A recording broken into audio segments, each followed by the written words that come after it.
സമാധാനക്കേടും മൂന്ന് കാര്യങ്ങളിലേക്ക് ചുരുങ്ങി. ഒന്ന്, പരിഗണനയില്ലായ്മ. രണ്ട്, അമിത ദേഷ്യം. മൂന്ന്, പിശുക്കത്തരം കാണിക്കുക എന്നുള്ളത്. ഈ മൂന്ന് സ്വഭാവം ഒരു കുടുംബത്തിനുണ്ടോ, ആ കുടുംബം കൈവിടും. ആ കുടുംബത്തിന്റെ സന്തോഷം നഷ്ടപ്പെടും. അതിലൊന്ന് പരിഗണനയില്ലായ്മ. ഇന്ന് പല കുടുംബത്തിലും സംസാരം കുറവാ.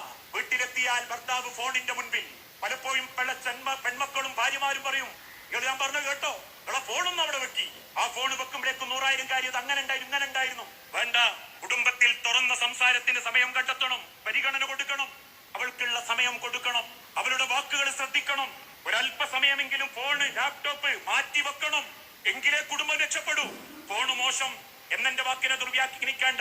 ഫോണാണ് ലോകത്തെ ഏറ്റവും നല്ല കണ്ടുപിടുത്തം.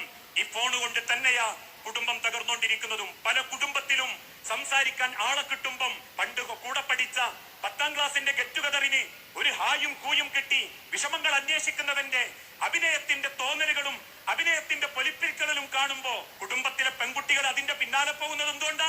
സംസാരം കേൾക്കാൻ ആളില്ല, സങ്കടങ്ങൾ കേൾക്കാൻ ആളില്ല, തുറന്ന് സംസാരിക്കാൻ സമയമില്ല. ഒരു ഫ്രണ്ട്സിന്റെ വില പോലും കുടുംബത്തിലെ ഭാര്യയ്ക്ക് കൊടുക്കാത്തവരുണ്ട്. ചിലരൊക്കെ പറയാറില്ലേ, നാട്ടിലാകെ ലീവിന് വരുന്നത് 30 ദിവസം, 25 ദിവസവും കൂട്ടുകാരപ്പര. ഒന്നെങ്കിൽ നാട്ടില് കളി, അല്ലെങ്കിൽ ടൂറ്, അല്ലെങ്കിൽ വേറെന്തെങ്കിലും പരിപാടി.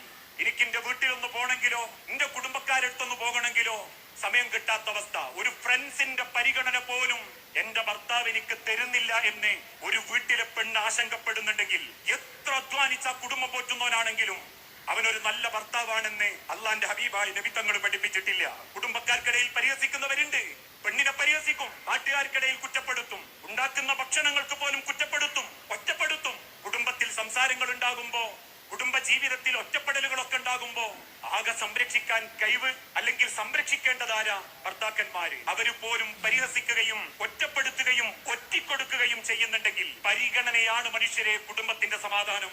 ഏത് തിരക്കിലും എന്ത് തിരക്കിലും സ്വന്തം കുടുംബത്തിലെ ഭാര്യയുടെ വാക്കുകൾ കേൾക്കാനിരിക്കണം, ആശങ്കകൾ സംസാരിച്ച് പൂർത്തീകരിക്കണം. മക്കളുടെ ഭാവിയെപ്പറ്റിയും ആധുനികതയെപ്പറ്റിയും പരസ്പരം സംസാരിക്കാൻ പറ്റണം. മകന്റെ വിദ്യാഭ്യാസം എവിടെ എത്തിയെന്ന് ചോദിക്കണം. അവന്റെ ആവശ്യങ്ങൾക്ക് എണ്ണം കൂടിയിട്ടുണ്ടോ എന്ന് അന്വേഷിക്കണം. അവൻ പോക്ക് വരുന്നതും അവൾ പോയി വരുന്നതും സമയത്തിന്റെ വ്യത്യാസങ്ങളുണ്ടോ എന്ന് അന്വേഷിക്കണം. കുടുംബത്തിന്റെ ഏറ്റവും വലിയ സമാധാനം